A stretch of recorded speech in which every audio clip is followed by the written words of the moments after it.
नमस्कार मंडळी, स्वागत आहे तुमचं आजच्या नवीन ब्लॉगमध्ये. आज मी बनवणार आहे हरभऱ्याची डाळ.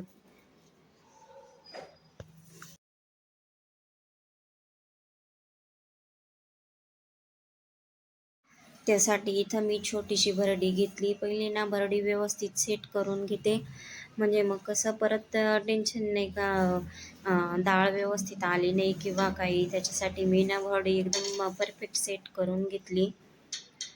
हे बघा, आता मी ना चण्याची डाळ बनवते. मी चण्याची डाळ बनवत होते ना, तर मला माझ्या आजीची आठवण येत होती. कारण मी माझ्या लहान असताना, आता जशी माझी मुलगी माझ्या आजूबाजूला करते ना, तशी लहान असताना मी पण माझ्या आजीच्या आजूबाजूला इकडनं फिरायचे. मला मूठ धरू दे जात्याची, मला चणे टाकू दे, किंवा मग जर तिने असं दुसरं तूर वगैरे असं काही जर दळायला घेतलं ना, का मी मध्ये मध्ये यायचे का मला करू दे, मला करू दे. आज आजीला जाऊन 12 वर्ष झाली, पण तिच्या आठवणी अजून पण जशाच्या तशा ताज्याच्या ताज्याच आहे. कारण जे जुनं असतं ते जुनंच असतं. ते म्हणतात की नाही, जुनं ते सुनं, ते म्हण खोटी नाही. कारण मी ना पहिले डाळ बनवायला घेतली ना, तर मी वरवंट्याचा ट्राय करून बघितला. म्हटलं आता माझ्याकडं बरडी तर नाही, मग मी आता डाळ कशी बनवणार. मी वरवंट्याचा वापर करून पाहिला, पण वरवंट्यानी काय माझी डाळ झालीच नाही. नंतर मग मी शेजारून जातं घेऊन आले मैत्रिणीकडनं, आणि नंतर मग मी आता डाळ बनवली. तर बघा किती छान डाळ झाली. पूर्ण डाळ होईपर्यंत मला माझ्या आजीचीच आठवण येत होती, का आजी कशी करायची, काय करायची. मला माझ्या लहानपणीचे दिवस आठवायला लागले. कारण माझं पहिलीच वेळ आहे का मी जात्यावर डाळ बनवली. लग्न झाल्यापासून तरी मी पहिल्यांदाच डाळ ही पहिल्यांदाच बनवली, आणि ती पण जात्यावर बनवली. विशेष म्हणजे म्हणून मला खूप आठवण येत होती. कारण माझ्या लग्नाच्या आधी 6 महिने आजी वारली माझी, आणि त्यानंतर मला काही कधी प्रसंग आलाच नाही डाळ बनवण्याचा. पण घरामध्ये तूर पण होती आणि हरभरे होते. तुरीची पण डाळ बनवायची आहे. पहिले हरभरे थोडे होते, म्हणून म्हटलं चला ट्राय करून बघू आज. म्हणून मग मी हरभऱ्याची डाळ बनवायला घेतली, तर एकदम मस्त बनवता आली मला. त्याच्यामुळं आता मी तुरीच्या पण डाळीचा ब्लॉग टाकणार आहे. कारण तुरीची पण डाळ मला आता बनवता येऊ शकते, काहीच प्रॉब्लेम नाही. व्हिडिओ थोडा मोठा झाला होता, त्याच्यामुळं मी जरा व्हिडिओ पळवते बरं का. कारण खूपच मोठा झाला. आता एवढी डाळ दळायची म्हटल्यावर मग तेवढा टाईम माझा कॅमेरा चालूच होता. आणि नेमके प्रॉब्लेम असा झाला का मी कॅमेरा लावून एकदम मागं बसली होती. त्याच्यामुळं माझा चेहरा या कॅमेऱ्यामध्ये इथं व्हिडिओमध्ये कुठंच दिसतच नाही आहे. पण ठीक आहे ना, जी मला बनवायचं आहे ते तर मी शो केलं आहे.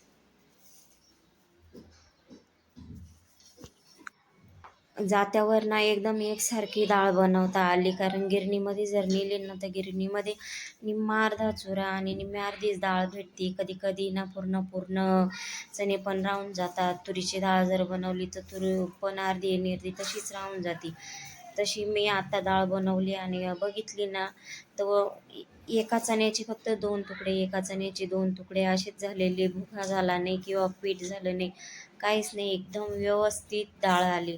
खरंच मला खूप आवडली. कारण मी पहिल्यांदाच बनवली, पण मला खूप छान वाटलं.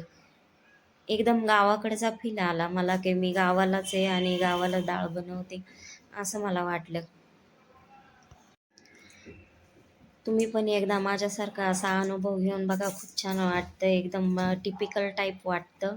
खरंच एकदा अनुभव घेऊन बघा. जात्यावर थोडेसे गहू हरभरे वगैरे असं भरडून बघा, एकदम छान फिलिंग येते त्याची.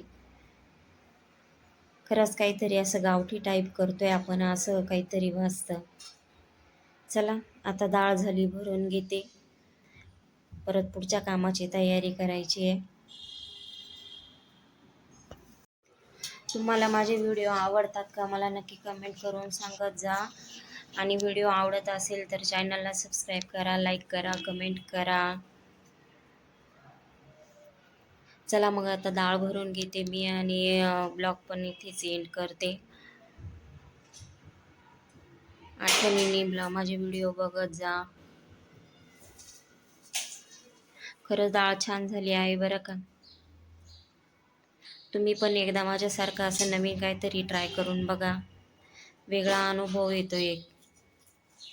सगळ्या गोष्टींचा अनुभव घेतला पाहिजे. अनुभवातूनच माणूस शिकतो.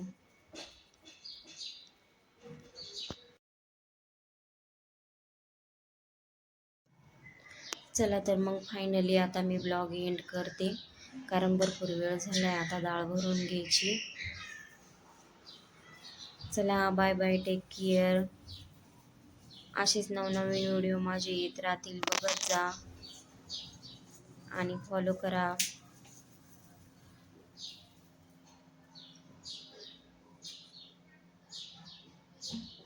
लाईक करा, कमेंट करा आणि चॅनलवर नवीन असाल तर प्लीज चॅनलला सबस्क्राईब करा.